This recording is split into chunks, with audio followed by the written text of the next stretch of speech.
موسم سرما میں عموماً ہاتھ کی انگلیاں اور خاص طور پر پاؤں کی انگلیاں ان میں ورم آ جاتا ہے، یہ سوج جاتی ہیں، سرخ ہو جاتی ہیں۔ سردی کی شدت جو جو بڑھتی ہے ان کی سوجن بھی بڑھتی چلی جاتی ہے اور اس کے مریض بہت تکلیف میں مبتلا ہوتے ہیں۔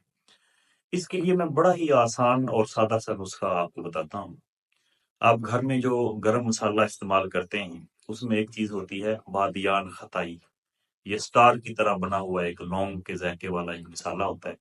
صرف وہ ایک آپ نے لینا ہے بادیان خطائی، 10 گرام لے لیں، اس کو خوب اچھی طرح پیسے، خوب اچھی طرح۔